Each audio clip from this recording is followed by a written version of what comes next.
ఏ దేశమైనా ఏ ప్రాంతమైనా కారణం ఏదైనా అక్కడి నుంచి శాశ్వతంగా వెళ్ళిపోవడం చాలా బాధగా ఉంటుంది.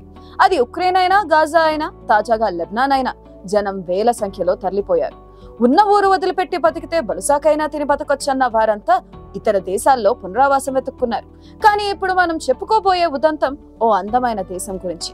నిజానికి ఈ భూమిపైనే అందాల దీవిగా చెప్పుకునే ఆ దేశం పేరు న్యూజిలాండ్. ఈ దేశం నుంచి ఇప్పుడు పెద్ద ఎత్తున జనం తరలిపోతున్నారు. ఇంతా చేసి అక్కడ యుద్ధాల్లాంటివేమీ జరగలేదు. ఎటు చూసినా పచ్చని ప్రకృతి అందాలతో కనువిందు చేసే ఆ దేశం నుంచి జనం రికార్డు స్థాయిలో జనం ఎందుకు వీడుతున్నారన్నది ఇప్పుడు చర్చనీయాంశంగా మారింది. అవును, అందమైన న్యూజిలాండ్ దేశం నుంచి జనం వివిధ కారణాల వలన వలసబాట పడుతున్నారు. అక్కడి వాళ్ళు అక్కడికి వచ్చి స్థిరపడిన వాళ్ళు, భారతీయులు కూడా మరో కొత్త ప్రదేశం వెతుక్కుంటూ వెళ్లిపోతున్నారు. న్యూజిలాండ్ ప్రస్తుతం విపరీతమైన ఆర్థిక సమస్యలు ఎదుర్కొంటుంది. కాస్ట్ ఆఫ్ లివింగ్ విపరీతంగా పెరిగిపోయింది. ఎంతగా అంటే అక్కడ బతకాలంటే చాలా డబ్బులు కావాలి. అందుకోసం స్థిరాస్తులు అమ్ముకోవాల్సి వస్తుంది. పోనీ అంతకు సరిపడా మరింత ఎక్కువ పని చేయాలని ఉన్నా అసలు ఉద్యోగ ఉపాధి అవకాశాలు పూర్తిగా తగ్గిపోయాయి. వివిధ కారణాల వల్ల న్యూజిలాండ్ పబ్లిక్ సెక్టార్ ఉద్యోగాలను గణనీయంగా తగ్గించేసింది. దీంతో ఆ దేశాన్ని నిరుద్యోగం మబ్బులా కమ్మేసింది. వడ్డీ రేట్లు పెంచడం, దేశ ఆర్థికాభివృద్ధి నెమ్మదించడంతో జనం వలసలు పోతున్నారు. దేశం వీడుతున్న వారిలో ఎక్కువ భాగం తమ తరువాతి డెస్టినేషన్ గా ఆస్ట్రేలియాను ఎంచుకుంటున్నారు. ఎందుకంటే ఆ దేశానికి న్యూజిలాండ్ నుంచి వెళ్లేందుకు వీసా అవసరం లేదు. ఆస్ట్రేలియాలో నర్సింగ్, పోలీసింగ్, టీచింగ్ రంగాల్లో ఉద్యోగుల షార్టేజ్ నడుస్తుంది. అందుకే ఆ ఉద్యోగాలకు అర్హత ఉన్న వారికి వీసా ఫ్రీ రీలొకేషన్ ప్యాకేజీలు అందిస్తుంది. న్యూజిలాండ్ కు అంతటి అధోగతి దేనికి అన్న విషయం చూసే ప్రయత్నం చేద్దాం. నిజానికి అదో అందాల దీవులకు అడ్డాగా ఉన్న న్యూజిలాండ్ ఆర్థిక సంక్షోభంలో కొట్టుమిట్లాడుతుంది. మరి కొంతకాలంలోనే న్యూజిలాండ్ కుప్పకూలిపోతుందనే సంకేతాలు కనిపిస్తున్నాయి. ఇటీవల జింబాబ్వే, శ్రీలంక, పాకిస్తాన్ లాంటి కొన్ని ఇతర దేశాల్లో న్యూజిలాండ్ కూడా దివాలా అంచున ఊగిసలాడుతున్నట్లు గణాంకాలు చెబుతున్నాయి. ఒకప్పుడు అభివృద్ధి చెందుతున్న కెరీర్లకు గమ్యస్థానంగా ఉన్న న్యూజిలాండ్ లో ఇప్పుడు కాగడా పట్టుకుని వెతికినా ఉపాధి అవకాశాలు కనిపించడం లేదు. అందుకే జనం ఇతర ప్రాంతాలకు వెళ్లిపోతున్నారు. ఇప్పటికే అక్కడ సెటిల్ అయిన భారతీయులతో పాటు కొందరు స్థానికులు కూడా హైదరాబాద్, బెంగళూరు, ముంబై వంటి భారతీయ నగరాలకు వచ్చే ప్రయత్నం చేస్తున్నారు. ఆగస్టు నెలలో న్యూజిలాండ్ విడుదల చేసిన గణాంకాల ప్రకారం జూన్ 2024తో ముగిసిన ఆర్థిక సంవత్సరంలో 131,200 మంది న్యూజిలాండ్ ను విడిచిపెట్టినట్టు సమాచారం. వీరిలో 80,200 మంది న్యూజిలాండ్ పౌరులు ఉన్నారు. నిజానికి ఒక సంవత్సర కాలంలో ఇంత అత్యధికంగా దేశాన్ని విడిచిపెట్టి వెళ్లిన దాఖలాలు ఇంతకుముందు ఎప్పుడూ న్యూజిలాండ్ లో నమోదు కాలేదు. 2019 జూన్తో పోలిస్తే దేశాన్ని వదిలి వెళ్తున్న వారి సంఖ్య దాదాపు 70% పెరిగింది. అక్కడ ఆర్థిక వ్యవస్థ కారణంగా న్యూజిలాండ్ కు రావాలనుకునే విదేశీ పౌరుల సంఖ్య కూడా తగ్గింది. ముఖ్యంగా కరోనా మహమ్మారి విజృంభించిన సమయంలో అప్పటి ప్రభుత్వం కోవిడ్ వ్యాప్తి నిర్వహణలో మెరుగైన ఫలితాలు చూపించింది. దీంతో విదేశాల్లో నివసిస్తున్న న్యూజిలాండ్ వాసులు అత్యధిక సంఖ్యలో స్వదేశానికి తిరిగి వచ్చారు. అయితే ఇందులో 5.3 మిలియన్ల మంది తిరిగి దేశాన్ని విడిచి వెళ్లడానికి సిద్ధమయ్యారు.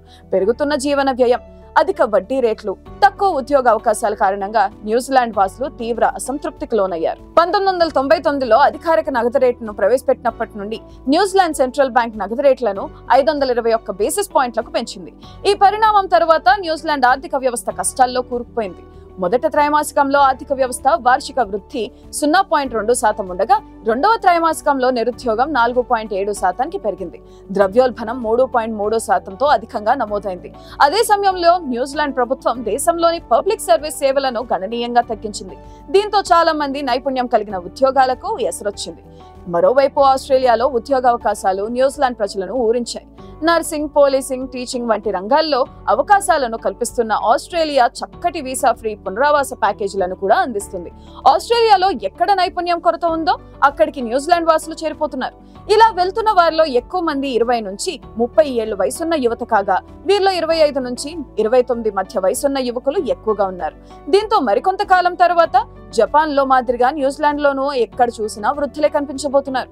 అక్కడలాగానే ఇక్కడ కూడా గోస్ట్ టౌన్లు ఏర్పడిపోతున్నాయి. ఇప్పటికే పట్టణాల్లో జనం ఎక్కువగా కనిపించడం లేదు. ఉన్న కొద్దిపాటి వ్యాపారాలు, అమ్మకాలు లేక చితుకుల పడుతున్నాయి. ఇదిలా ఉండగా అధికారిక గణాంకాల ప్రకారం ఇటీవల కార్పొరేట్ కంపెనీలు ఖర్చు తగ్గించుకోవడంలో భాగంగా పలు కంపెనీలు ఉద్యోగులను తొలగించడం ఎక్కువైంది. అలాగే చాలా మంది వారి వ్యాపారాలను మూసివేస్తున్నారు.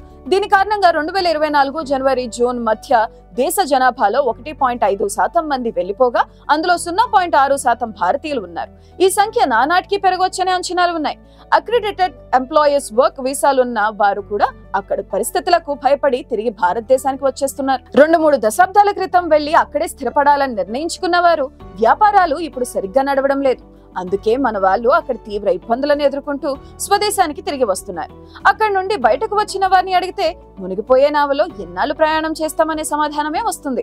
కొంతమంది భారతీయ వలసదారులు ఇప్పటికీ న్యూజిలాండ్ లో తమ వ్యాపారాలను కొనసాగిస్తున్నప్పటికీ వాళ్ళు కూడా చాలా కాలం పాటు అక్కడ ఉండలేమనే అభిప్రాయాన్ని వ్యక్తం చేస్తున్నారు. ప్రస్తుతం ఉన్న పరిస్థితుల దృష్ట్యా అక్కడ తిరిగి ఉద్యోగ అవకాశాలు మెరుగుపడితే తప్ప మిగిలిన వారు అక్కడ ఉండటానికి ఇష్టపడటం లేదు. కోర్ లాజిక్ సంస్థ డేటా ప్రకారం న్యూజిలాండ్ లో నివాస గృహాల అద్దె కూడా చాలా పెరిగింది. జీతంతో పోలిస్తే అద్దెలు, తనఖాలు భారీగా పెరిగాయి. గృహ నిర్వహణ ఖర్చులు దీర్ఘకాలిక సగటు కంటే అధ్వానంగా మారింది. దీనికి తోడు జీతాలు పెరగడం లేదు. పెరగడం మాట అటుంచితే ఆర్థిక సంక్షోభం కారణంగా జీతాలు నిలిచిపోవడం, ఉద్యోగుల తొలగింపుతో ప్రజలు తీవ్ర ఇబ్బందులను ఎదుర్కోవాల్సి వస్తుంది. ఈ పరిస్థితుల నేపథ్యంలో న్యూజిలాండ్ హెరాల్డ్ ఎడిషనల్ ఆస్ట్రేలియా నుంచి ఫుల్ పేజీ ఉద్యోగ ప్రకటనలు పెరిగాయి. ఇక అక్లాండ్ కంటే సిడ్నీలో 60% ఎక్కువ జీతాలు రావడంతో ప్రజలంతా అటు పరుగులు తీస్తున్నారు. చివరిగా ఒక విషయం చెప్పి ముగిద్దాం. గతంలో జెసిడా ఆర్డర్న్ ప్రభుత్వం అక్కడ సిగరెట్ స్మోకింగ్ బ్యాన్ చేశారు. న్యూజిలాండ్ లో ధూమపానం వల్ల మరణాలు పెరుగుతున్నాయి. అందుకే యువతరాన్ని ఈ అలవాటుకు దూరం చేయాలనే లక్ష్యంతో ఈ చట్టాన్ని రూపొందించారు. కానీ ఆ తర్వాత 2023లో వచ్చిన కొత్త ప్రభుత్వం పొగాకు ఉత్పత్తుల అమ్మకాన్ని నిషేధించే చట్టాన్ని రద్దు చేయనున్నట్లు ప్రకటించింది. కారణం పన్ను వసూలు లోటును పూడ్చుకునేందుకు ఈ నిర్ణయం తీసుకోబోతున్నట్లు చెప్పింది. ఈ చట్టం 2024 నుంచి అమల్లోకి రావాల్సి ఉంది. దీన్ని బట్టి చూస్తే న్యూజిలాండ్ ఎటువంటి కరువు పరిస్థితులు ఎదుర్కొంటుందో అర్థం చేసుకోవచ్చు.